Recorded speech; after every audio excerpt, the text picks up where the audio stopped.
अस्सलामु अलैकुम वरहमतुल्लाहि वबरकातुहू।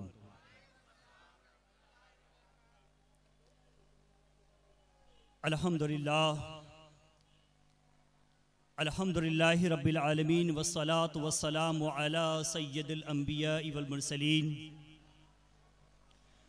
व अला आलिहि व असहाबिहि व ज़ुर्रिय्यातिहि व अहले बैतिहि वब्निहिल गौसिल आज़म जिलानिल बगदादिल वब्निहिल ख्वाजा आज़म अजमेरी अजमईन अम्मा बाद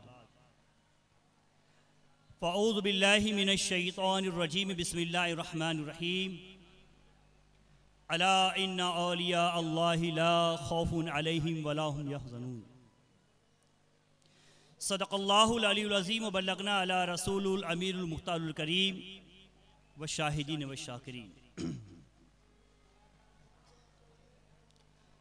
आइए हम और आप दस्तूर अहले सुन्नत के मुताबिक सबसे पहले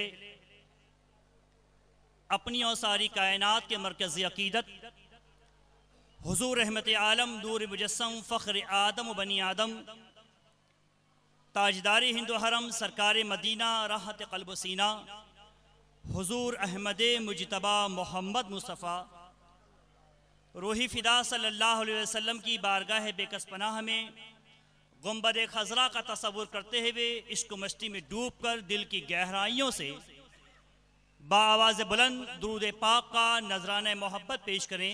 पढ़ें अल्लाहुम्मा सल्ली अला सय्यदना मौलाना मुहम्मद व अला आलि सय्यदना सलातु व सलामन अलैका या रसूलल्लाह सलामन अलैका या सय्यदी या रसूलल्लाह सल्लल्लाहु तआला अलैहि वसल्लम। रसूल और आले रसूल की बारगाह में एक बार और बाआवाज़ बुलंद अल्लाहुम्मा सल्ली अला सय्यदना मौलाना मुहम्मद व अला आलि सय्यदना मौलाना मुहम्मद मुबारक वसल्लम सलातु व सलामन अलैका या सय्यदी या रसूलल्लाह सल्लल्लाहु तआला अलैहि वसल्लम। किसी शायर अहले सुन्नत ने कहा, सरकार दो आलम की सना कौन करेगा, सरकार दो आलम की सना कौन करेगा, सुन्नी ना करेगा तो भला कौन करेगा। सुभान अल्लाह।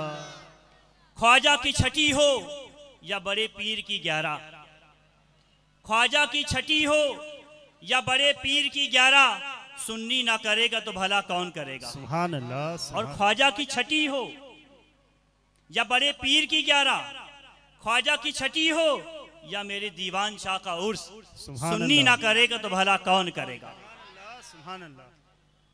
बरसों पहले मैंने सैयदी आकाई व मौलाई कुतुब कोकन शहनशाह दकन मुस्तग़रक़ बहर तौहीद सय्याए बादए तक़लीद व तजदीद सालिके तरीक़े लिक़ा वाक़िफ़े फ़ना व बक़ा महरम हरीम यज़दानी गंजूरी तौहीद रब्बानी आले महबूब सुबहानी हज़रत अश-शेख सैयद मलिक हुसैन शाह क़ादरी अलमारूफ दीवान शाह रहमतुल्लाहि ताला अलैह की शान में करीब आज से 12 साल पहले एक शेर अर्ज किया था। शेर कहा था मैंने कि आफाक में किस कदर मशहूर है रोज़ा तेरा, सुभान अल्लाह। दुनिया में किस कदर मशहूर है रोज़ा तेरा, हर जगह हो रहा है चर्चा दीवान शाह तेरा। सुभान अल्लाह। अज़ीज़ान मिल्लत इस्लामिया, काबिल एहतराम बुजुर्गों और दोस्तों, जैसा कि आपने सुना कि वक्त बहुत कम है और बातें बहुत ज़्यादा, मुझे आज खुसूसी तौर से हुज़ूर दीवान शाह के ताल्लुक़ से कुछ कहने के लिए यहाँ पर मौका फराहम किया गया है। मेरी जो गुफ्तगू होगी वो किसी बेहतरीन मुक़र्रिर के अंदाज में, रदीफ़ व काफ़िये के अंदाज में, या अक्सर हमारे उलमाए इकराम से या ख़तीबों से या वाइज़ीन से जो आप सुनते हैं उस अंदाज की नहीं होगी। मैं दीवान शाह की तारीख बताना चाहता हूँ जो मैंने किताबों में तारीख के हवाले से या ख़ानदानी रिवायत पर मुझ तक के पहुँचे हैं। इंशाअल्लाह ताला दावा तो नहीं करता हूँ, मगर ये बात मैं ज़रूर कहूँगा कि आज के इस महफिल से जब आप उठ करके जाएंगे तो यकीनन ये कहने पे मजबूर होंगे कि आज तक के हम दीवान शाह की ये बातें, दीवान शाह की ये करामतें, दीवान शाह की ये अज़मतें, दीवान शाह की ये रिफ़तें, दीवान शाह की ये सरबुलंदियाँ हम नहीं जाना करते थे। आज की तकरीर में हमको पता चल गया।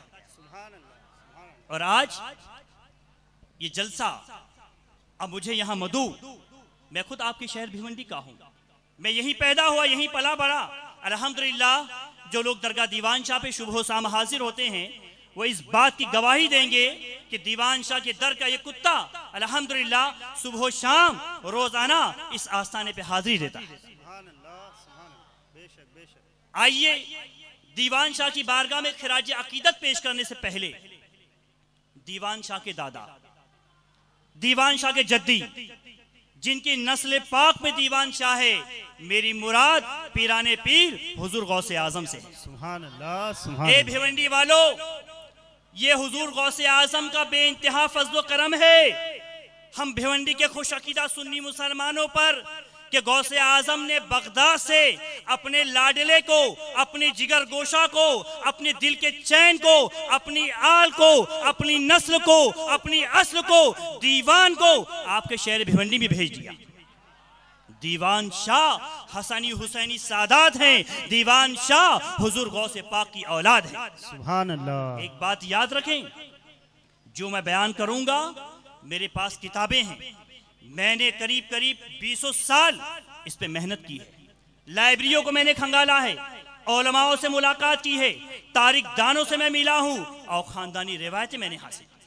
कहने वाले, ये तहदीस से नेमत के तौर पे कह रहा हूं कि कहने वाले कहते हैं कि अल्हम्दुलिल्लाह राशिद रजा नूरी ने दीवान शाह के ऊपर बहुत सी मालूमातें हासिल की। अल्हम्दुलिल्लाह ये फैजान है मेरे दीवान का, ये करम है मेरे दीवान का कि जो आज उन्होंने इस लायक बना दिया है कि दीवान के सामने खड़े होकर के दीवान की सीरत बयान कर रहा। सुभान अल्लाह, सुभान। और ये शर्फ इस दीवान शाह के कदमों की बरकत है।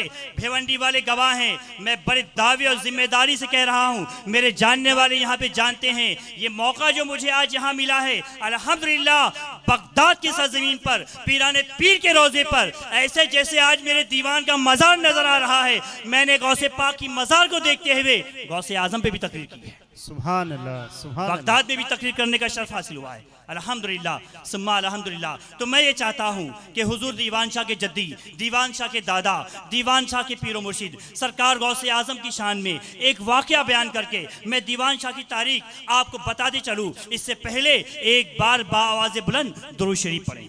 अल्लाहुम्मा सल्ली अला सय्यिदना शफीअना मौलाना अल्लाह रब्बु मुहम्मदिन सल्लल्लाहु अलैहि वसल्लम नहनु इबादु मुहम्मदिन सल्लल्लाहु अलैहि वसल्लम। हम गौसे आजम की मोहब्बत दिल में रखते हैं, रखते या नहीं रखते? हम गौसे आजम के शहदाई हैं, हम गौसे आजम के फिदाई हैं, हम गौसे आजम के गुलाम हैं। कादरी निस्बत का पट्टा अपनी गर्दन में रखते हैं।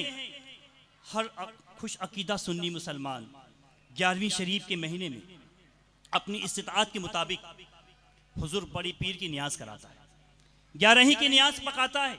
जिसको जैसी तौफीक हुई है वैसी वो नियाज का एहतिमाम करता है।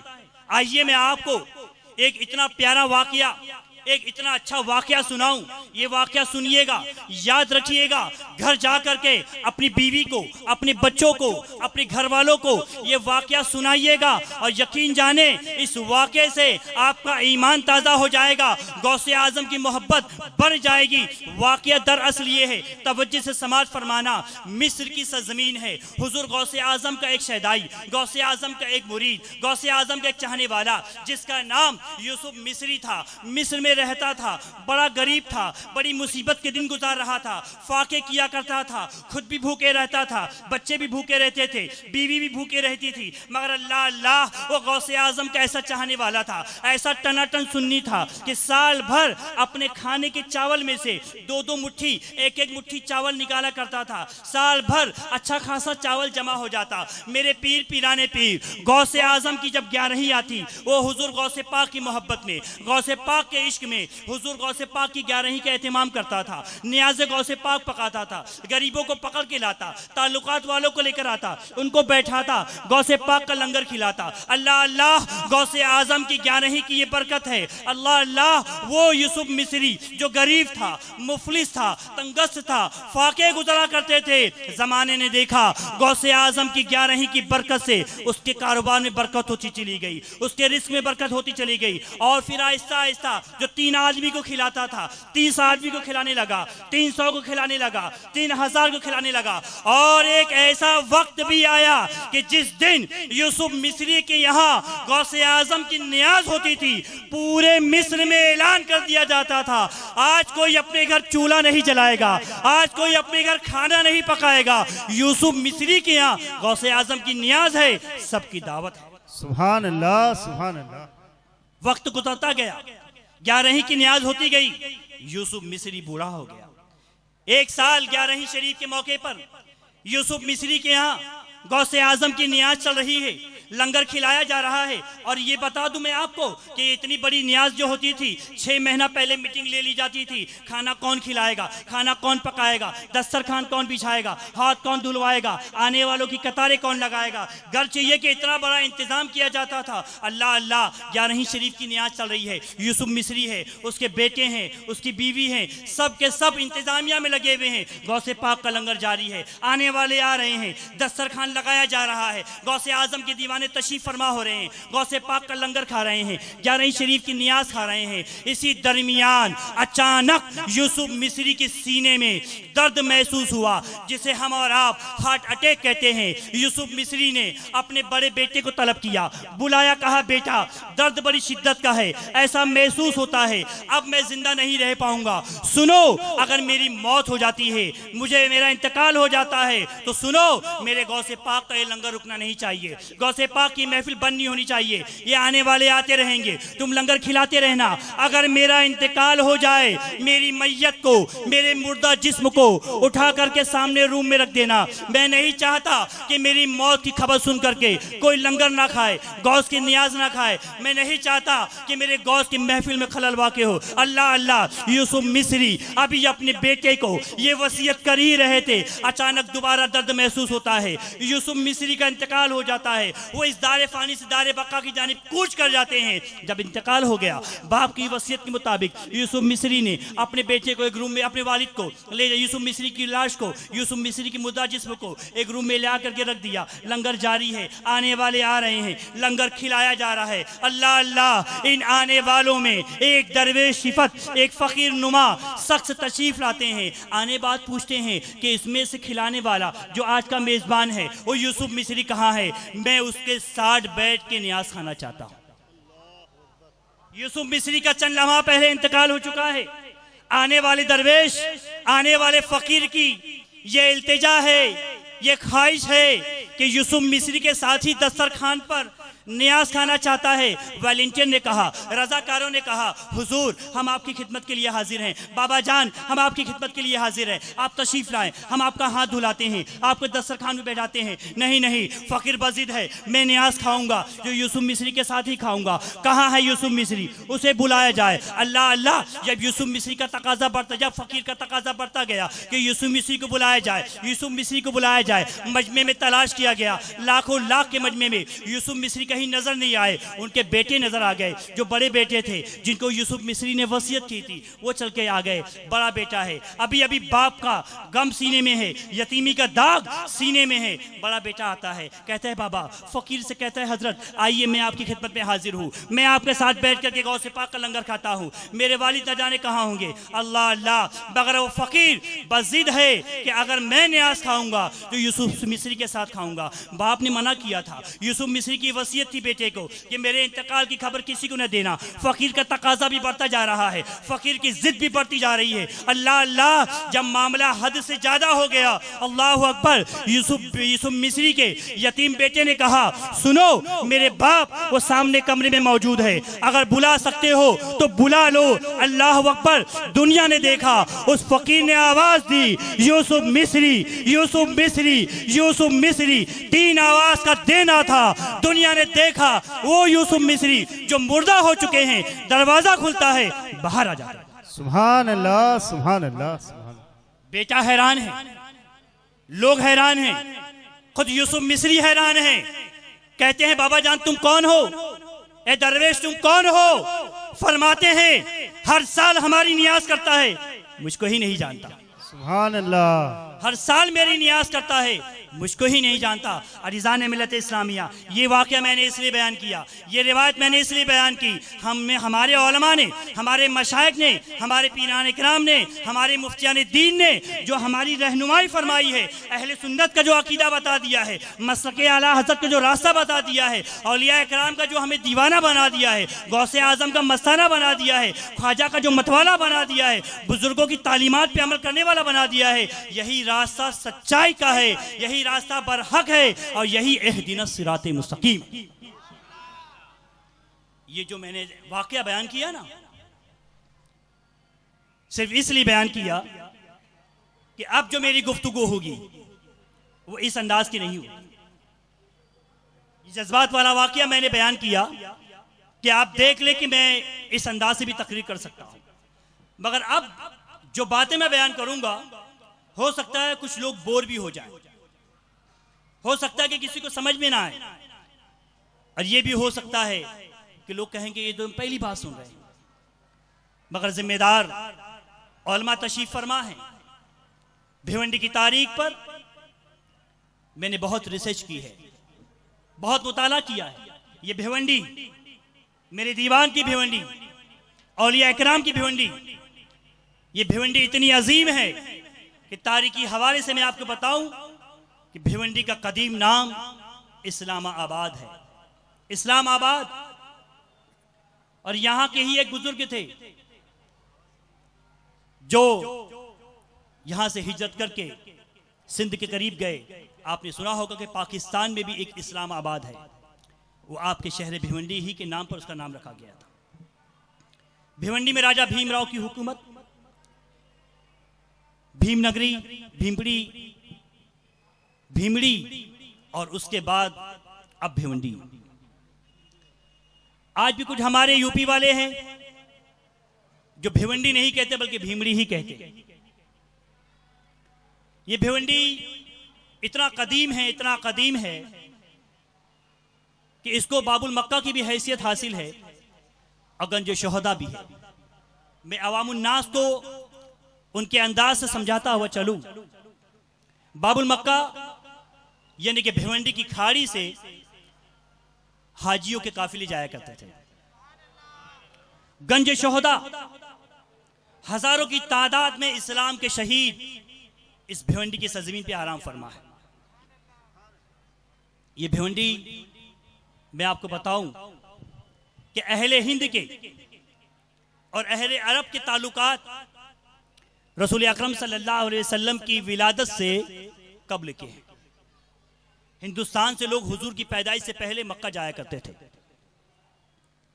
ये भिवंडी और मेरे दीवान का भिवंडी, मैं तो अक्सर जगह भिवंडी के अलावा कहता हूं कि ये मेरे दीवान शाह का फैजान है, ये दीवान शाह का करम खास है कि यूपी से, बिहार से, बंगाल से, कर्नाटक से और हिंदुस्तान के गोशे गोशे से आने वाला एक शख्स भिवंडी में आता है, कमाता है और घर के 10-10 अफराद को यूपी में पालता है। सुभान अल्लाह, सुभान अल्लाह। उसकी कमाई में इतनी बरकत होती है। ये मेरे शहर भिवंडी की बरकत है, ये मेरे दीवान शाह के शहर भिवंडी की बरकत है। सरकार दीवान शाह के ताल्लुक से अगर सिर्फ वाकयात करामातें जो मुस्तनद है मैं बयान करूं तो ना जाने ऐसी कई रातें मुझे लग जाए। इंशाअल्लाह ताला मसरूफियात तो बहुत रहती है। इरादा मैंने बनाया है कि एक बहुत अहम किताब सरकार दीवान शाह के नाम पर तरतीब दी जाए। सुभान अल्लाह, सुभान अल्लाह। सरकार दीवान शाह रहमतुल्लाह ताला अलैह की अजमत के लिए ये एक बहुत अहम बात है कि आप पूरे महाराष्ट्र का दौरा करिए।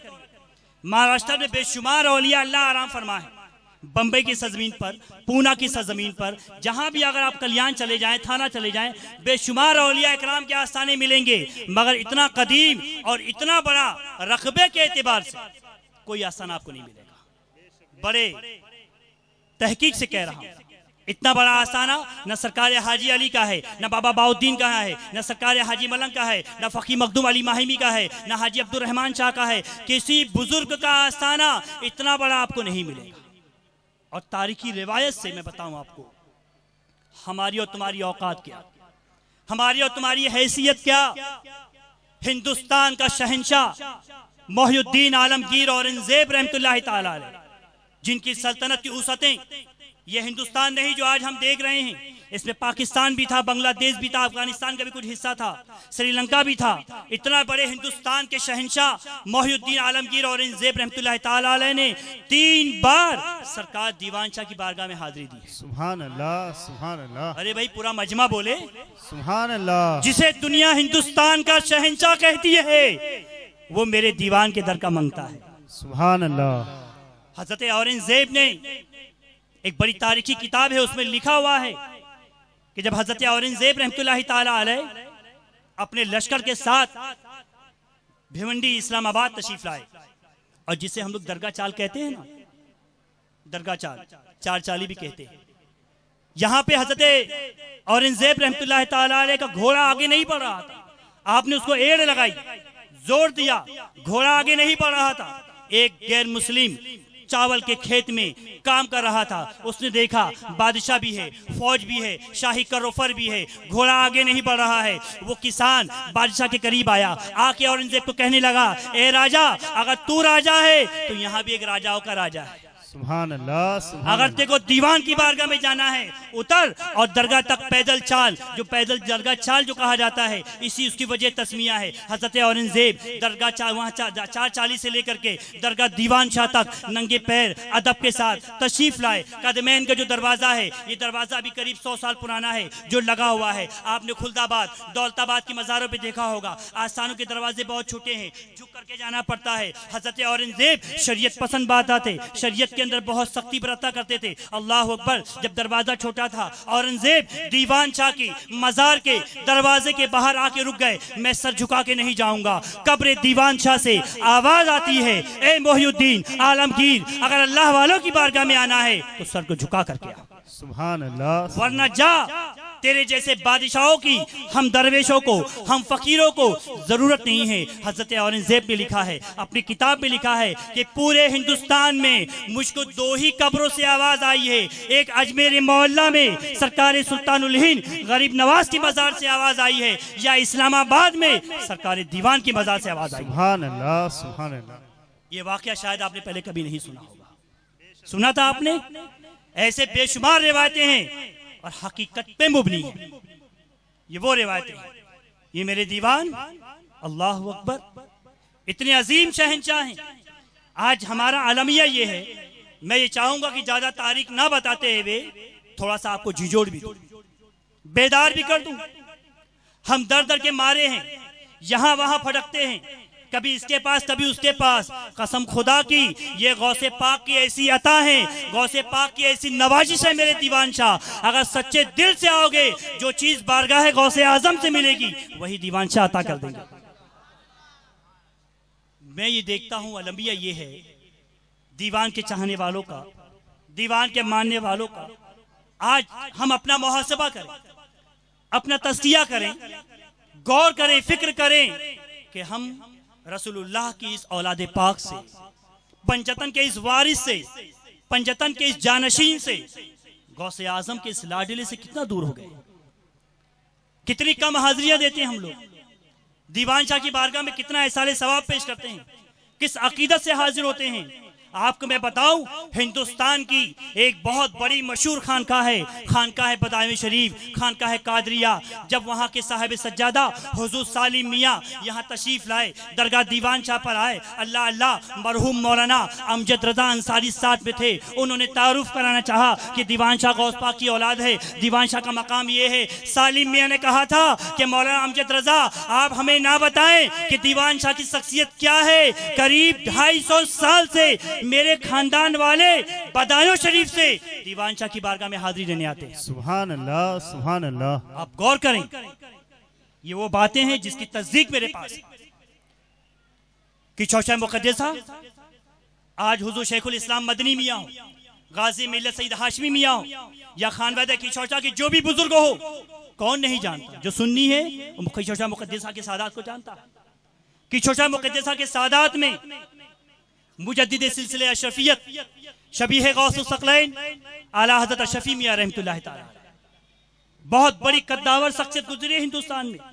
अशरफी मियां की ज़ात पाक को समझने के लिए सिर्फ यही एक बात काफ़ी है कि अल्लाह ने करीब करीब 800 साल के बाद की चौचा की धरती पर सैयदना शाह अली हुसैन अशरफी को पैदा किया तो गौसे आजम की शक्ल में पैदा किया। सुभान अल्लाह, सुभान अल्लाह। वो अशरफी मियाँ, अल्लाह अकबर, जब वो अशरफी मियाँ यहाँ तशरीफ लाते हैं, दीवान शाह के रोजे पे तशरीफ लाते हैं, लोगों ने कहा कि जिसके घर कयाम था उसके घर ही से अशरफी मियाँ ने अपने पैरों की जूती उतार दी। और हुजूर अशरफी मियाँ का फैजान भिवंडी पर, अगर मैं अशरफी मियाँ और भिवंडी वालों के ताल्लुक से बयान करने लगूं तो एक तवील रिवायत हो जाएगी। माहरेरा शरीफ जहां से आला हजरत मुरीद हुए, वहां के साहब सज्जादा हुजूर सैयदुल उलमा रहमतुल्लाह तआला अलैह, बंबई की खड़क मस्जिद के इमाम, आप जानते हैं हजरत मौलाना हाफिज अकरम अहमद अशरफी साहब मौजूद हैं। ये मेरे इस वाक़े की गवाही देंगे कि करीब आज से 50 साल पहले भिवंडी की तारीख में एक ऐसा वाक़या रोनुमा हुआ था कि मुकम्मल बारिश का सीजन खत्म हो गया, अब बारिश नहीं हो रही थी। भिवंडी वाले बंबई गए हुजूर सैयदुल उलमा की बारगाह में, हुजूर आप तशरीफ ले चले, बारिश की दुआ फरमाएं। सैयदुल उलमा तशरीफ लाए, इसी जगह आपने नमाज अदा फरमाई और उसके बाद दरगाह दीवान शाह में तशरीफ ले गए। मुजावर से कहा कि आस्थान का दरवाजा बंद कर दो। करीब 1 घंटा माहरेरा के साहब सज्जादा पीरजादा आला हजरत सैयदुल उलमा रहमतुल्लाह तआला अलैह रोज़ा दीवान शाह पे रहे और दरवाजा खोल के बाहर वापस तशरीफ लाए। देखने वालों ने बताया पूरा चेहरा सुर्ख हो गया था, लाल लाल हो गया था। बाहर तशरीफ लाके फरमाया कि सरकार दीवान से बात हो गई है, अभी थोड़ी देर में बारिश होगी। सुभान अल्लाह, सुभान अल्लाह। और फिर भिवंडी के खुश अकीदा सुन्नी मुसलमानों ने ये मंजर देखा कि सैयदुल उलमा भी रोजे से बाहर तशरीफ नहीं लाए थे कि रिमझिम बारिश बरसना शुरू हो गई। सुभान अल्लाह। भिवंडी ये औलिया इकराम का शहर है। सरकार सैयद मोहिउद्दीन मुकरी शाह रहमतुल्लाह तआला अलैह, हजरत मौलाना शेख शकर रहमतुल्लाह तआला अलैह, सैयद सुलेमान वज़ीर शाह रहमतुल्लाह तआला अलैह, हजरत सूफी अब्दाल रहमतुल्लाह तआला अलैह, हजरत मौलाना शाह आलम रहमतुल्लाह तआला अलैह, इतने बड़े बड़े कद्दावर उलमा, अब बड़े बड़े औलिया इकराम इस भिवंडी की धरती में आसूदा खाक हैं, आराम फरमा है। एक एक बुजुर्ग के ऊपर बाकायदा एक किताब लिखी जा सकती है। हजरत मौलाना शेख शकर रहमतुल्लाह तआला अलैह, ये सरकार दीवान शाह से 120 साल पहले के बुजुर्ग हैं। शकर शाह मस्जिद जिनके नाम पर है, जिनके मजार के बाजू में, इनके ताल्लुक से किताबों में मैंने पढ़ा, उसका हवाला मौजूद है कि अपनी दौर के हिंदुस्तान के इतने बड़े आलिम थे, इतने बड़े आलिम थे कि जिस वक्त आपका मदरसा चलता था शकर शाह मस्जिद के बाजू में, मिस्र से, यमन से, इराक से, अफगानिस्तान से तौलबा तालिबे इल्म नबूवत इल्म हासिल करने के लिए आया करते थे। गौर करें मेरी बात का, आप अंदाजा लगाएं कि भिवंडी आज तरक्की याफ्ता है कि कल तरक्की याफ्ता। आज दारुल उलूम दीवान शाह है, जामिअतुल अमजदिया है, अशरफिया रज़ाकिया है, ज़ियाउल कुरान है और भी दीगर बड़े बड़े इदारे हैं, मगर तालिबे इल्म हमारे भिवंडी ही के हैं या बहुत बहुत यूपी और बिहार के होंगे। आप सोचें कि सरकार सैयद मोहिउद्दीन मुकरी शाह, हजरत मौलाना शेख शकर शाह रहमतुल्लाह तआला अलैह कितने बड़े आलिम होंगे कि उनसे इल्म हासिल करने के लिए लोग इराक से आ रहे हैं, ईरान से आ रहे हैं, अफगानिस्तान से आ रहे हैं, यमन से आ रहे हैं। सुभान अल्लाह, सुभान अल्लाह। अब गौर करें, अंदाजा लगाएं, सैयद मोहिउद्दीन मुकरी शाह रहमतुल्लाह तआला ये कोई मामूली बुजुर्ग नहीं है, इतने बड़े बुजुर्ग हैं, इतने बड़े बुजुर्ग हैं। अभी मैंने हाफिज अकरम साहब की फरमाइश पर वाकया उन्हें दिया कि हजरत औरंगजेब रहमतुल्लाह तआला अलैह अपना जाती फतवा अगर किसी से पूछते थे तो सैयद मोहिउद्दीन मुकरी शाह रहमतुल्लाह तआला अलैह। सुभान अल्लाह, सुभान अल्लाह। इतनी बड़ी शख्सियत है सैयद मोहिउद्दीन मुकरी शाह रहमतुल्लाह तआला अलैह। एक एक बुजुर्ग का अगर मैं तस्करा करूं, सरकार दीवान शाह है, दीवान शाह के नवासे सैयद कुतुबुद्दीन मोहम्मद नवाब खान बहादुर रहमतुल्लाह तआला अलैह, आपके दामाद सैयद शाह मोहम्मद रहमतुल्लाह तआला अलैह, आपके समधी सैयद मोहम्मद सादुल कादरी रहमतुल्लाह तआला अलैह, आपकी शहजादी बीबी सैयदा फातिमा रहमतुल्लाह तआला अलैहा, आपकी नवासी बीबी खतीजा आलिया रहमतुल्लाह तआला अलैहा। घर चाहिए कि यहाँ पे जितने मज़ारात मुक़द्दसा है एक एक का नाम भी बता दूंगा इंशाअल्लाह ताला और एक एक की तारीख भी बता दूंगा। सुभान अल्लाह, सुभान अल्लाह। यहाँ जो मस्जिद में आराम फरमा है हजरत मौलाना सैयद मोहम्मद अमीन कादरी रहमतुल्लाह तआला अलैह, ये सरकार अशरफी मियाँ के बड़े चहीते और अजल्ली खुलफा में से हिंदुस्तानी मस्जिद जो यहाँ मौजूद है, जो तबलीगी जमात का आज मरकज बन चुका है, गैरों ने हमसे छीन लिया है, उस मस्जिद के पहले सुन्नी इमाम है। सुभान अल्लाह, सुभान। और इतने बाकरामत हैं ये मौलाना अमीन रहमतुल्लाह तआला अलैह कि खुद हमारे मोहल्ले के एक वाक़या, अभी तो वो ज़ईफ हो गए हैं, बुजुर्ग हो गए हैं, बकायदा उनके जिस्म से रूह निकल गई थी। अमीर मियाँ ने मगरिब के बाद फूंक मारी, दोबारा जिंदा हो गए। सुभान अल्लाह। बकायदा जो औरतें खड़ी थी उन्होंने कहा ये बच्चा मर चुका है, ले जाओ इसको। दादी रोने लगी। मौलाना अमीर नमाज पढ़ के निकले, सब बच्चों को फूंक रहे हैं, वो बहुत ज्यादा रो रही थी। औरतों ने कहा हजरत ये बच्चा मर चुका है, इसको कहिए अपने घर ले जाए। हजरत ने कहा ठहरो, पढ़ा, तिलावत की, वजीफा पढ़ा, दम किया, बच्चा रोने लगा। सुभान अल्लाह। आज भी जिंदा है। ये मौलाना अमीन जो इस मस्जिद में आराम फरमा है, सैयद सुलेमान शाह वजीर रहमतुल्लाह ताला अलैह, आपके खादिम खास। अल्लाह अकबर। एक एक बारगाह का अगर मैं तज़किरा करूं, एक एक की जिक्र अगर मैं करूं तो बहुत वक्त लगेगा। इंशाअल्लाह ताला जो इरादा है यूट्यूब चैनल बना करके उसकी क्लिप डालने का या किताब तहरीर करने का, अगर मेरे दीवान का फजल शामिल हाल रहा, दीवान की रजा रही, तो इंशाअल्लाह ताला बहुत जल्द ही ये किताब इंशाअल्लाह ताला आप लोगों के हाथों में। सरकार दीवान शाह की पैदाइश करनोल गांव में हो। आप हसनी हुसैनी सादात हैं। हुजूर गौसे पाक की 17वीं पुष्ट में दीवान शाह रहमतुल्लाह ताला अलैह बेजापुर के बादशाह अली आदिल शाह अव्वल के दीवाने खास थे। दीवाने खास बादशाह और वजीर के बीच का एक दर्जा है, एक रुतबा है। बादशाह हर वक्त खजाने की चाबी, अपनी मोहर और दीगर जरूरी कागजात लेके नहीं चलते। वो एक ऐसे भरोसेमंद, पाक तबीयत, नेक, सोहले, परहेजगार, आला नसब को ही अपना दीवान बनाते हैं जो वजीर से ऊंचा रुतबा होता है, जिसके पास खजाने की चाबियां होती हैं, बादशाह का स्टैम्प, बादशाह की मोहर होती है। अली आदिल शाह अव्वल वालिय बेजापुर, बेजापुर के बादशाह के दीवाने खास मेरे दीवान शाह थे। उस वक्त तक आपने फकीरी नहीं ली थी, दरवेशी इख्तियार नहीं की थी।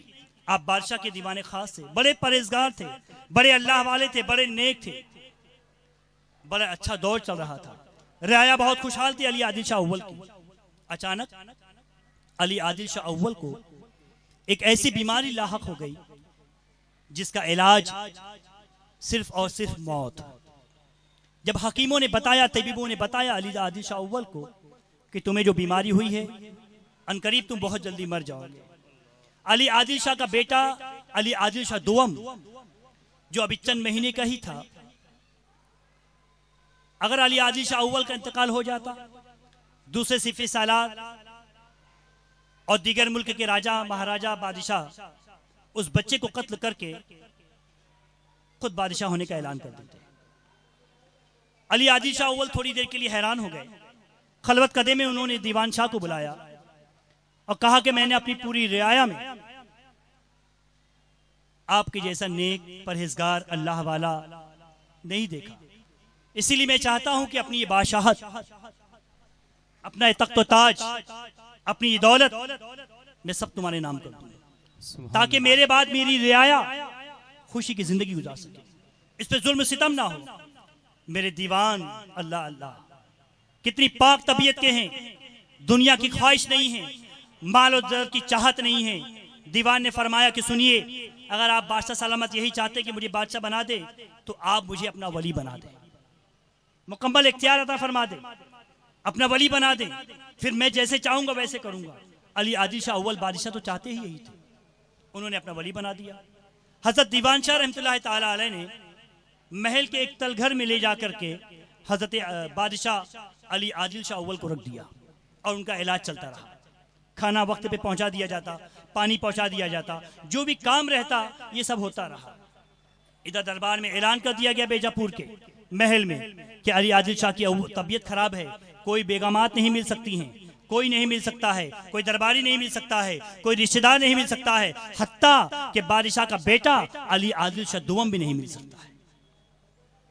चलता रहा, वक्त गुजरता रहा, 1 साल, 2 साल, 3 साल, तकरीबन 20 साल का अरसा गुजर गया। रियाया ने अपनी बादशाह को नहीं देखा, अपने सुल्तान को नहीं देखा, बहुत वक्त गुजर गया। जो शहजादा चंद महीने का था आज वो जवान हो गया, उनने फन सिफा भी सीख लिया है, बेहतरीन तीर भी चलाता है, नेज़ेबाजी भी आती है, घोड़सवारी भी करता है।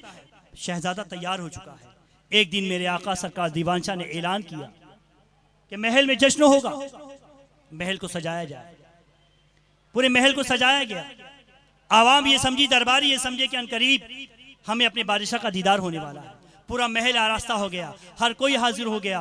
उस वक्त हजरत दीवान शाह ने शहजादे को बुलाया, अपने हाथों से बादशाहत का ताज पहनाया और बादशाह की कुर्सी भी बैठा दिया।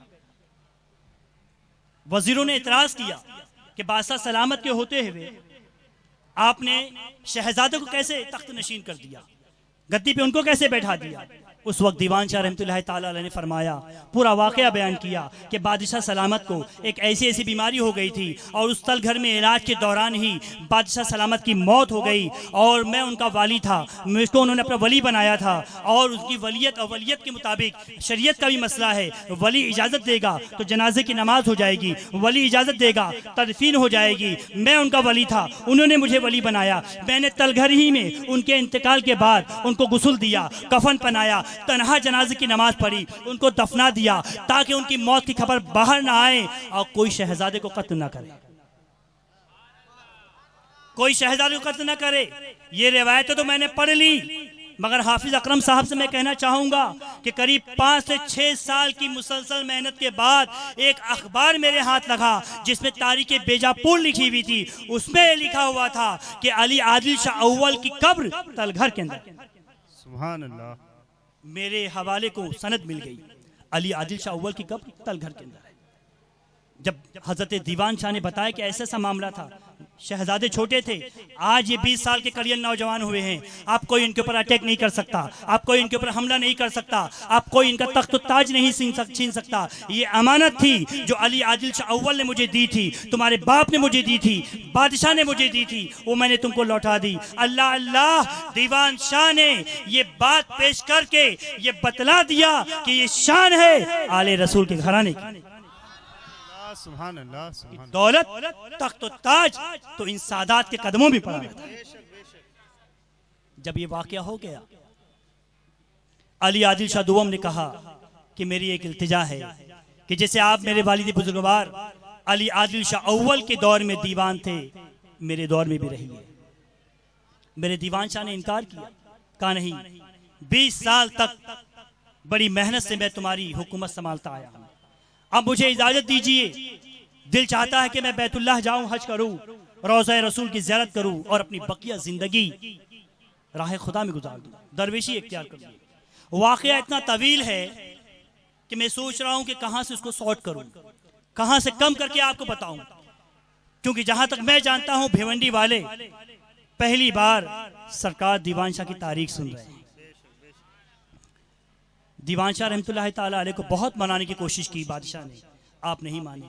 जब आप चलने लगे, रिवायतों में आता है कि 700 से ज्यादा थाले जिसके अंदर सोने चांदी की अशरफियां, हीरे जवाहरात, बेहतरीन किस्म के आला बसरा के मोती भरे हुए थे। अली आदिल शाह दुवम ने दीवान शाह को नजराना पेश किया, दीवान शाह ने उसको कबूल किया।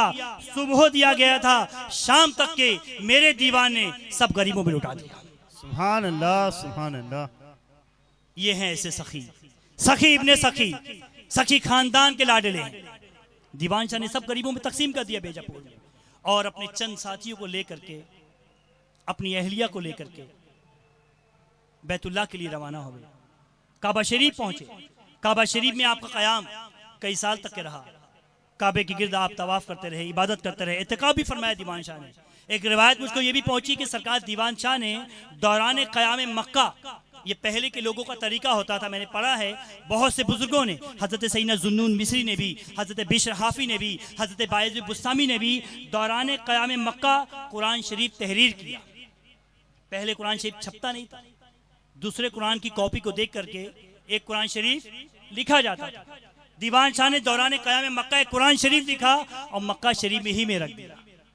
ऐसे ही दौरान क़याम मदीना सरकार दीवान शाह ने एक कुरान शरीफ लिखा और मदीने शरीफ में रख दिया, और एक कुरान शरीफ सरकार दीवान शाह ने दौरान सफर तहरीर किया जो भिवंडी अपने साथ लेकर के आ गए। सुभान अल्लाह। अलीज़ान मिलत इस्लामिया दौरान क़याम मक्का, दौरान क़याम मदीना बहुत सी करामतों का ज़हूर हुआ, बहुत सी बातें सामने आई। दीवान शाह से लोगों ने बैतें की, इजाज़तें ली, खिलाफतें ली, और भी बहुत से वाक़यात हैं। इंशाअल्लाह ताला कभी ज़िंदगी रही, दीवान ने करम फरमाया तो फिर आपके सामने इंशाअल्लाह ज़रूर बयान करूँगा। अलगरज मेरे आका दीवान शाह मदीने में क़याम पजीर हो गए। 3 साल कुछ दिन दीवान शाह मदीने में रहे। दीवान शाह ने जो मदीने में रूम लिया था रहने के लिए, वो रोज़ा रसूल से बहुत करीब, बाबे जिब्रील और जन्नतुल बकी के बीच में सरकार दीवान शाह ने रूम लिया था। 3 साल से कुछ ज्यादा दिन दीवान शाह वहां क़याम पजीर रहे।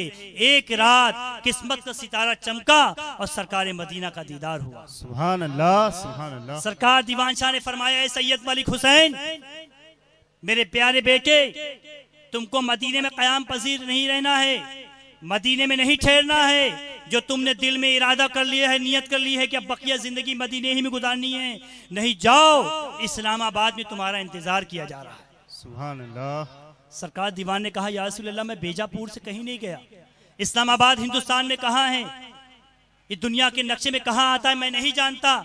तारीख बताती है जैसे रसूल पाक ने अताए रसूल गरीब नवाज को अजमेर का रास्ता और अजमेर की जगह क़याम दिखाई थी, मेरे दीवान को भी वैसे ही दिखाया गया। सुभान अल्लाह, सुभान अल्लाह। ये जगह जहां आप और हम तशरीफ फरमा है, मौजूद है, आज से करीब करीब 400 साल पहले रसूल पाक ने ख्वाब में दीवान शाह को दिखाई थी। सुभान अल्लाह, सुभान अल्लाह। ये एक बाग था, आज भी इसकी निशानी आप साइड में जो बाउंड्री देख रहे हो, ये राजा भीमराव का एक बाग था। यहाँ पर खजूरों के, इमलियों के, बैरों के दरख्त मौजूद थे। अगर कोई ज़ईफ़ुल उम्र, कोई बुजुर्ग यहाँ मौजूद होंगे जिन्होंने 20 साल पहले यहाँ देखा होगा, 30 साल पहले देखा होगा, मेरी एक एक बात की वो गवाही देंगे कि हाँ, ये सब चावल के खेत थे। यहाँ बड़े बड़े आज भी इमली के दरख्त मौजूद है, नीम के दरख्त मौजूद है। ये राजा भीमराव की शहजादियों का, मलकाओं का एक बाग था और अंदर ही अंदर एक सुरंग थी। उस सुरंग के जरिए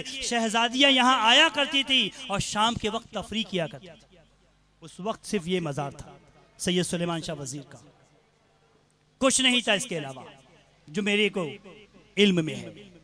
जब एक शाम राजा भीमराव की घर की औरतें यहाँ आई तो क्या देखा, एक नूरानी चेहरे वाले हैं, साथ में एक छोटी सी बच्ची भी है, उनकी अहलिया भी हैं, कुछ मर्द भी साथ में हैं, सब की सब महवे इबादत है। देख के पहचान के कि कोई आम मुसलमान नहीं है, आम लोग नहीं हैं, चेहरा इतना नूरानी है, ये अल्लाह वाले हैं। फौरन राजा भीमराव को खबर दी गई, एक ऐसे ऐसे दरवेश, एक ऐसे ऐसे अल्लाह वाले हमारे बाग में क़याम पजीर है। राजा भीमराव आता है, बड़े अकीदत से सलाम करता है, अदब से खड़े हो जाता है, पूछता है, बातें करता है, आप कौन हो, कहाँ से आए हो। सरकार दीवान शाह पूरी बात बताते हैं कि मैं ये हूँ, मैं फला हूँ और मुझे ये जगह मेरे आका ने अता फरमाई है। सुभान अल्लाह, सुभान अल्लाह। राजा भीमराव कहता है कि मुझे एक मसला दर हक है, एक तकलीफ में मैं परेशान हूं। वसई का जो राजा है कोलियों का, उसका किला पानी के अंदर है, जाके देख सकते हैं आप। वो राजा शिप के जरिए, होड़ियों के जरिए, कश्तियों के जरिए आता है और भिवंडी वालों को लूट कर कामन तरफ के एरिए को वापस भाग जाता है। जब हम उसका पीछा करते हैं तो वो अपनी शिप में बैठकर किले में चला जाता है और हम पानी में उससे जंग नहीं कर सकते, लिहाजा आप उससे मुझको निजात दिलाइए, तब तो ये जगह आपकी, वरना असल मालिक तो मैं हूं। सरकार दीवान शाह ने फरमाया कि मैंने तलवार फेंक दी है, दुनिया से किनारा कशी इख्तियार कर ली है, मैं राह खुदा में आ गया हूं, अब मैं दोबारा इस सल्तनत में या हुकूमत में जाना नहीं चाहता। राजा भीमराव ने बड़ी इल्तिजाएं की, मेरे दीवान ने दोबारा तलवार उठाई। अब मैंने जो पढ़ा है, जो मुझे इल्म है कि सिर्फ 1 घंटे की जंग के बाद वसई की राजा पर मेरे दीवान शाह फतेह हासिल कर लेते हैं। और जब फतेह हो करके पूरा लश्कर भिवंडी आता है तो भिवंडी के जो रास्ते हैं सब नवे हैं। वो रास्ता जो हम लोग हजरत घोड़े शाह बाबा कहते हैं, वो कदीम रास्ता है, वहां से आता है। आपने सुना होगा कि चूड़ी मोहल्ले के आगे एक झंडा नाका, ये झंडा नाका आज वहां तो कुछ और झंडा लहरा रहा है, कसम खुदा की वहां झंडा मेरे दीवान शाह ने लहराया था। सुभान अल्लाह। तारीख है कि फतेह का झंडा जो लहराया था दीवान शाह ने उसी जगह लहराया था।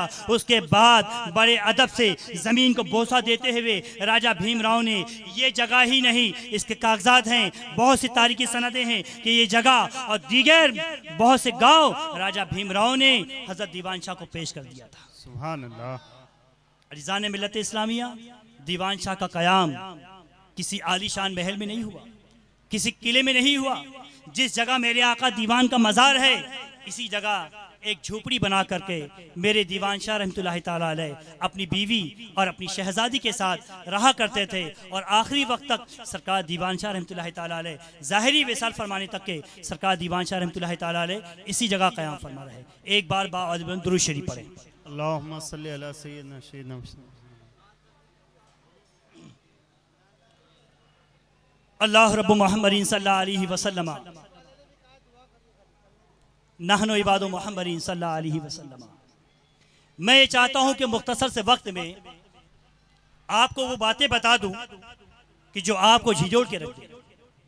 दीवान का रोज़ा बहुत आलीशान है, दीवान की ज़ात बहुत आलीशान है, आपका मकाम मर्तबा बहुत आलीशान है।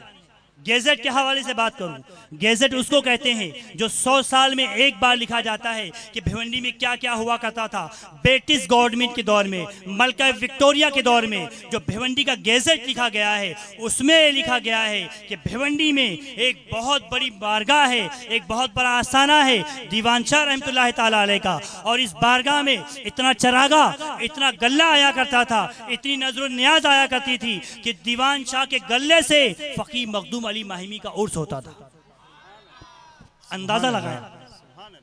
और मैं तो आपकी दुआ से हिंदुस्तान ही में नहीं, गवाही देंगे हमारे अब्दुल समद रिजवी साहब, आदिल अशफी साहब, हाफिज अकरम साहब, हाफिज आसिफ रजा साहब, कि हिंदुस्तान ही में नहीं आउट ऑफ इंडिया भी जाना होता है। मैंने दूसरे मुमालिक में और दूसरों के गांव में जाकर के सरकार दीवान शाह का नाम सुना है। सुभान अल्लाह, सुभान अल्लाह। दीवान शाह की ये शान है। मैंने कहा ना कि आफाक में किस कदर मशहूर है रोज़ा तेरा, आफाक में किस कदर मशहूर है रोज़ा तेरा, हर जगह हो रहा है दीवान शाह चर्चा तेरा। सुभान अल्लाह। हमारी ये कमी है कि हम अपने घर में दरगाह दीवान शाह का फोटो नहीं लगाते कि दिन रात देखे तो दीवान शाह की याद आ जाए। जुमरात हो या जुमा हो या पीर हो, सुबह फज्र हो या मगरिब बाद हो, हम अपने दीवान की बारगाह में हाजिर देने के लिए नहीं आते। कभी शबे बारात पर आ गए, कभी शबे मेराज में आ गए, मिलादुन नबी पे आ गए, उर्स पाक की तकरीब में भी आ गए। अभी मेरी निगाहें ये देख रही हैं कि जितने दीवान शाह के दीवाने दीवान की मज़ार पे नहीं है, उनके जलसे में मौजूद नहीं है, उससे कई ज्यादा मेले और ठेले में लगे हुए। अज़ीज़ान मिलत इस्लामिया, कसम खुदा की मैं बड़े दावे से कह रहा हूँ, कुरान पाक की आयतों का निचोड़, हदीस शरीफ का खुलासा पेश कर रहा हूँ। अगर दीवान की मोहब्बत पे जिंदा रहे और दीवान की मोहब्बत में मौत आई, यकीन जानिए इनकी मोहब्बत हमारी नजात के लिए काफी है। बेशक, सुभान अल्लाह, सुभान अल्लाह। बड़े बड़े औलियाओं को मैंने, बड़े बड़े उलमाओं को मैंने, बड़े बड़े मुफ्तियों को मैंने दीवान शाह के दर का मंगता देखा है। अरे मैं अल्हम्दुलिल्लाह, यहाँ के लोग गवाह होंगे कि मेरे पास चाहे कोई लंदन से आए, कोई पाकिस्तान से आए, कोई अफगानिस्तान से आए, कोई कहीं से भी आए, यूपी से आए, बिहार से आए, कोई आलिम मुफ्ती पीर, मेरे यहाँ जो मेहमान होते हैं अल्हम्दुलिल्लाह एक बार मैं कहीं नहीं लेके जाता हूँ, दीवान शाह की बारगाह में जरूर लाता हूँ। सुभान अल्लाह, सुभान अल्लाह। और कितनी बड़ी बड़ी कद्दावर शख्सियतें जब मुझको फोन करती हैं वापस अपने मुल्क पहुंचने के बाद, तो ये कहती हुई नजर आती है कि जहां घूमा मगर दीवान शाह की बारगाह में जो सुकून मिला वो कहीं नहीं मिला। सुभान अल्लाह, सुभान ये ऐसी बारगाह है, मेरे दीवान की बारगाह। अल्लाह अल्लाह। सरकार दीवान शाह रहमतुल्लाहि ताला अलैह, जानते हैं आप, दीवान शाह के बाजू में, जस्ट बाजू में जो आराम फरमा है, दीवान शाह की इकलौती लाडली नूर नजर लख्त जिगर आपकी नवासी, आपकी साहबजादी बीबी सईदा फातिमा, ये मदनी है, मदीने शरीफ में पैदा हुई। सुभान अल्लाह। दीवान शाह को अल्लाह ने औलाद भी अता की, मदीने शरीफ में औलाद अता की। आप हैरान होंगे कि आज अजीब अजीब बातें सुन रहे हैं जो इससे पहले कभी नहीं सुने। अज़ीज़ान मिल्लत इस्लामिया, मैंने पहले ही कहा था, मैंने बहुत लाइब्रेरी को खंगाला है और आज भी मैं बता दूं आपको कि कई मेरे अफराद, मेरे चाहने वाले बेजापुर की लाइब्रेरी में, कर्नाटक की लाइब्रेरी में, हैदराबाद की लाइब्रेरी में, रामपुर की लाइब्रेरी में और भी बहुत सी लिस्ट मेरी तैयार है, बड़े बड़े इदारे में दीवान शाह की मालूमात हासिल करने के लिए लगे हुए।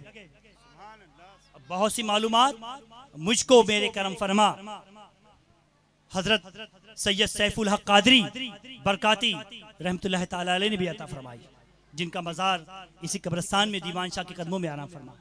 सैयद साहब किबला ने मुझे बहुत सी रिवायतें बताई जो उनके हयात ज़ाहिरी ही में मैंने लिख के रख ली, और कुछ आज भी मुझे याद है जिसकी रिकॉर्डिंग भी मेरे पास मौजूद है। इंशाअल्लाह ताला अगर मेरे दीवान ने चाहा तो उनकी तमाम बातें मंजर आम पे आ जाएंगी।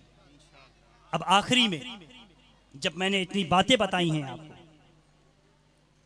आज से चंद जुमा कबल मैंने अपने मोहल्ले की मस्जिद इस्लामपुरे में भी जुमा में जो तकरीर की थी, शायद मेरे मुताले से कि जुमा में जो तकरीर हुई थी वो दीवान शाह के ऊपर हुई थी, और पहली तकरीर। सुभान अल्लाह, सुभान अल्लाह। अलमिया ये है, हाफिज अकरम साहब इस बात की तायद और हिमायत करेंगे कि हमारे अक्सर मस्जिद के इमाम, चंद इमाम को छोड़कर गालिबन 4 या 5, उसमें हाफिज अकरम साहब भी एक हैं जो भिवंडी के प्रॉपर हैं, वरना अक्सर हमारी मस्जिद के इमाम जो हैं वो आउट ऑफ भिवंडी के हैं, यूपी के हैं, बिहार के। वो मदरसे में तालीम हासिल करके यहाँ इमामत के लिए आ जाते हैं। भिवंडी में कितने बड़े बड़े कद्दावर औलिया इकराम आराम फरमा है, सरकार दीवान शाह की तारीख क्या है हमारे उलमा इकराम नहीं जानते। जो भिवंडी के रहने वाले हैं वो भी बहुत कम जानते हैं। मैंने इस पर बहुत मेहनत की है, इसीलिए मैं जानता हूँ। आपको मालूम है भिवंडी में 4 तकिया बहुत मशहूर है। जो लोग पीरी मुरीदी से ताल्लुक रखते होंगे और गहराई का ताल्लुक रखते होंगे बताएंगे तकिया, तकिया हम लोग कहते हैं सहारा, आराम की चीज। पहले तकिया हुआ करता, तकिया दीवान शाह, तकिया अमानी शाह, तकिया चिंदी शाह, तकिया मुकरी शाह। तकिया कहा जाता था इसीलिए कि जो फकरा होते थे, जो मदारी सिलसिले के फकरा होते थे, कादरी सिलसिले के फकरा होते थे, चिश्ती सिलसिले के, नक्शबंदी सिलसिले के, सोहरवर्दी सिलसिले के, रफाई सिलसिले के, ये फकरा उस दरगाह पे रहा करते थे, उनके लिए लंगर चलाया जाता था। सुभान अल्लाह। उनका गुजर बसर वही हुआ करता था। भिवंडी में तकिया दीवान शाह, तकिया अमानी शाह, तकिया चिंदी शाह, तकिया मुकरी शाह, ये बहुत मशहूर तकिया। तकिया अमानी शाह इतना बड़ा तकिया था और एक बहुत बड़ा मदरसा भी चलता था। मैं अभी ये तहकीक में लगा हूं कि उस मदरसे का नाम क्या है। आपको मालूम है? उलमा यहां मौजूद हैं, कुछ अहले इल्म भी मौजूद होंगे। हमारे जो उलमा इल्म दीन हासिल करते हैं, दरस निज़ामिया का कोर्स करते हैं, आलिम फाजिल होने की डिग्री सनद लेते हैं, उनको सनद इजाज़त दी जाती है, सनद हदीस और सनद कुरान। सनद हदीस ये होती है कि रसूलुल्लाह से हदीस सुनी सहाबा ने, सहाबा से हदीस सुनी ताबईन ने, तबे ताबईन ने, सल्फ़े सालेहीन ने, उलमा ने, एक के बाद दिगरे जो सनद चलती है हदीस की, उसको सनद हदीस कहा जाता है। इस हिंदुस्तान में, बल्कि हिंदुस्तान क्या पूरे रुए ज़मीन पर आज आला हजरत जैसा, इमाम इश्क मोहब्बत जैसा, फाजिल बरेलवी जैसा आलिम मौजूद नहीं। बेशक आला हजरत की ज़ात पाक से कौन वाकिफ नहीं? आला हजरत को जो सनद हदीस हासिल है, आला हजरत को जो सनद हदीस हासिल है, वो आपके पीर मुर्शिद सैयदना शाह अली रसूल अहमदी रहमतुल्लाह ताला अलैह से, सैयदना अली रसूल अहमदी रहमतुल्लाह ताला अलैह को जो सनद हदीस हासिल है, वो उनके उस्ताद हुजूर शाह अब्दुल अजीज मुहद्दिस दहलवी रहमतुल्लाह ताला अलैह को, और मुहद्दिस दहलवी रहमतुल्लाह ताला अलैह जिस मदरसे से पढ़े हैं वो मदरसा तकिया अमानी शाह है। सुभान अल्लाह, सुभान अल्लाह। बहुत बड़ी बात बता दी आपको। तकिया अमानी शाह का मदरसा हजरत अल्लामा फजल खैराबादी चिश्ती रहमतुल्लाह ताला अलैह, हजरत अल्लामा काफी रहमतुल्लाह ताला अलैह, गर्चे ये के तकिया अमानी शाह का मदरसा इतना बड़ा मदरसा था कि आज जिनका नाम लेते हुए हम फख्र महसूस करते हैं, हिंदुस्तान के सबसे पहले मुजाहिद आज़ादी अल्लामा फजल खैराबादी अगर कहीं के फारिग हैं तो तकिया अमानी शाह मदरसे के। सुभान अल्लाह। तारीख है भिवंडी की। बड़े बड़े कद्दावर उलमा इस भिवंडी ने दुनिया इस्लाम को दिया है। जैसे जैसे मेरी याददाश्त काम कर रही है, मैं आपकी बातें गोशगुजार करता जा रहा हूँ। अज़ीज़ान मिलत इस्लामिया, बातें तो इतनी है कि जब तारीखी हवाले से एतबार से जब मैं लिखना चाहूँगा, मैं यही चाहता हूँ कि ज़बानी रिवायतों का मैं सहारा ना लूँ। अगर मैं कुछ लिखूँ तो किताबी भी मेरे पास मौजूद हो, ताकि कल उसके अंदर कोई नुक्स ना निकाल सके। अलगरज बताना यह है कि आज हम औलिया इकराम से दूर हो गए, उनकी तालीमात से दूर हो गए, उनकी मोहब्बतों से दूर हो गए। आज जो हम दर दर भटक रहे हैं, काटे जा रहे हैं, मारे जा रहे हैं, पीटे जा रहे हैं, जलीलो खार किए जा रहे हैं, इसे हिंदुस्तान में कम से कम 1000 साल हमने हुकूमत की है, अमन शांति का दर्स दिया है, भाईचारगी का दर्स दिया है। और आज हम कितने जलील हैं। एक छोटा सा कागज बनाने के लिए, एक जन्म पत्री बनाने के लिए हमें कितनी दुश्वारियों का सामना करना पड़ता है, वो आपको मालूम है। ये जिल्लत, ये जलील ख्वारी हमारे हिस्से में, हमारे अपने हमने इन अल्लाह वालों का दामन छोड़ दिया है। इनके दर पे आने की बजाय हम दुनियादारों के दर पे जा रहे हैं। हम ये समझते हैं कि फला सेठ साहब, फला लीडर, फला काउंसलर और फला ये और फला वो हमारा काम बना देगा।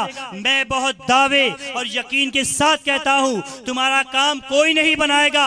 बनाएंगे तो कुतुब कोकन बनाएंगे, शहंशाह दक्कन बनाएंगे, सरकार दीवानशाह बनाएंगे। बेशक, सुभान अल्लाह।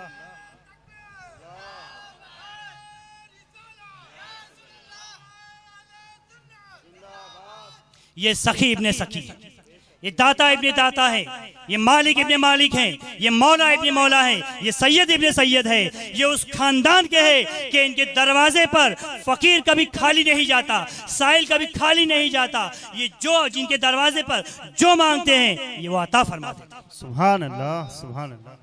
आज जरूरत इस बात की है कि हम खुद भी इनके दर दौलत के हाजिर बाश बन जाएं। और सुनो, कभी अकेले मत आना। अगर आपके बच्चे हैं, अल्लाह ने औलाद की दौलत से नवाजा है, उनकी उंगलियां पकड़ के लेकर आना, उनको अपने कांधों पे बैठा के लाना, उनको भी साथ साथ लाना, उनको भी अदब सिखाना, उनको भी चादर चुमवाना, उनसे भी यहाँ सलाम पढ़वाना। बच्चा भी यहाँ नबी सलाम अलैहि का पढ़े, मुस्तफ़ा जाने लाखों सलाम का पढ़े, काबे के बदलू तुझा तुम पे करोड़ दरूद पढ़े। इसलिए कि कल जब कोई बदमज़हब, कोई गुस्ताखे औलिया, गुस्ताखे रसूल उसके दिमाग को बदली करना चाहे, उसको सुन्नत के एतराफ़ से हटाना चाहे, सिराते मुस्तकीम से हटाना चाहे, अहले सुन्नत के रास्ते से हटाना चाहे, मसलके आला हज़रत से हटाना चाहे, बुज़ुर्गान दीन से दूर करना चाहे, वो बच्चा कहेगा सुन, ये कोई नया तरीका नहीं है, बचपन से अपने बाप दादा के साथ आ रहा। सुभान अल्लाह, सुभान अल्लाह। मैं सुन्नी, मेरा बाप सुन्नी, मेरा दादा सुन्नी। अल्हम्दुलिल्लाह। यही वो कहे। इसीलिए अकेले दरगाहों पे मत जाया करो, बड़ी रात को अकेले मत जागा करो, अपने साथ अपने बच्चों को भी ले लिया करो। जो इश्क रसूल, इश्क सहाबा, इश्क अहले बैत, इश्क औलिया, इश्क गौसे आजम, इश्क गरीब नवाज, इश्क दीवान शाह तुम्हारे सीने में भी है। मरने से पहले पहले उनके सीने में मुत्तकिल कर दो। और जितने पक्के सुन्नी तुम हो, जितने टनाटन तुम हो, अपनी औलाद को भी बना दो। सुभान अल्लाह। वरना कल होगा क्या, जब तुम मरोगे तुम्हारा जनाजा सामने आएगा, तुम्हारा बेटा कहेगा जनाजे पे चादर नहीं चढ़ाऊंगा, फातिहा नहीं पढ़ी जाएगी, तबलची मौलवी आके नमाज पढ़ाएगा, और एक बार जो तुमको कब्र में लेटा दिया दोबारा तुम्हारी कब्र पे नहीं आएगा, क्योंकि उनके यहाँ कब्रों पे जाना शिर्क है, जानते हैं आप। और कसम खुदा की, अगर औलाद सुन्नी है, सुन्नियत का जाम तुमने पिला दिया, गौसे आजम का दीवाना बना दिया, ख्वाजा का मसाना बना दिया, दीवान की गुलामी में दे दिया, तुम इस जमीन से चले जाओगे, जमीन के अंदर जाओगे। कसम खुदा की, जुमा होगा तुम्हारी कब्र पे आएगा, पीर रहेगी तुम्हारी कब्र पे आएगा, शब बारात पे भी आएगा, शब कद्र में भी आएगा, शब मेराज पे भी आएगा, तुम्हारी बरसी भी करेगा, तुम्हारा 40वां भी करेगा, दीवान के रोजे पे भी आएगा, अपने बाप के लिए दुआ करेगा, अपनी माँ के लिए दुआ करेगा, अजमेर जाएगा वहां भी तुम्हारे लिए दुआ करेगा, और जब अकीदे वाला होगा रोज़ा रसूल पे भी जाएगा तो माँ बाप की मग़फ़िरत की दुआ करेगा। सुभान अल्लाह, सुभान अल्लाह। समझ में आ गया कितनी जरूरी है खुद भी बचना इन बद मजहबों से और अपनी औलादों को भी बचाना। कोई मेरे को कहता है ना कि मैं अपने लड़के की शादी कर रहा हूँ और बद मजहबों की बहू लाने वाला हूँ, बद मजहब की घर की है, वो ये जमात की है, मैं मना करता हूँ, नहीं, स्टिकली नहीं, मत लाना। सुन्नी घर की बहू लाओगे, घर में ख्वाजा की छठी होगी, गौस की 11वीं होगी, दीवान की 21वीं मनाई जाएगी, दीवान का उर्स होगा, कभी खीर है, कभी पुलाव है, कभी जर्दा है, फातिहा होगी, गरीबों को खिलाया जाएगा। और सुनो, जब तुम मर जाओगे तो बहू याद रखेगी कि हाँ आज मेरे ससुर की बरसी है, आज मेरी सास की बरसी है, हाफिज जी को बुला लो, या खुद ही वो फातिहा करके कम से कम एक खाने का सवाब, एक कुरान का सवाब, चारों कुल का सवाब तो तुमको पहुंचाएगी। बद मज़हब आएगी तो ये कुछ नहीं करेगी। बेशक, बेशक, बेशक। इसीलिए जरूरी है उलमा इकराम से करीब रहे, सिर्फ इमाम साहब के पीछे नमाज पढ़ के ना आ जाएं, इमाम साहब के मोहिब बने, इमाम साहब के चाहने वाले बने, इमाम साहब का अदब करें, उनके हुजरे में जाएं, उनकी खिदमत करें, उनके करीब रहें, उनसे इल्म हासिल करते रहें। और अपने बच्चों को भी इमामों के करीब, मुबल्लिगीन के करीब, औलिया अल्लाह के करीब, नेक लोगों के करीब रहे। इसलिए कि आज का ये दौर बहुत पुरफितन है। हमारी दुनिया भी छीनी जा रही है, हमारा दिन भी छीना जा रहा है। आज दीवान शाह के उर्स की ये पहली तकरीब है और यही पैगाम दीवान शाह है, यही दीवान शाह का मिशन है और यही दीवान शाह का मसलक है कि खुद भी सुन्नी रहो, सुन्नतों पे अमल करो, शरीयत की पाबंदी करो, इल्म दीन सीखो, उस पे अमल करो और उसे आम करो। अल्लाह ताला हम सबको कहने सुनने से ज़्यादा अमल करने की तौफीक अता फरमाए। वमा अलैना इल्लल बलागुल मुबीन। कहने सुनने में जो मुझसे गलती हो गई हो, अल्लाह ताला अपने फज़ल व करम से माफ़ फरमाए। सलातो सलाम के लिए सब लोग खड़े हो जाए।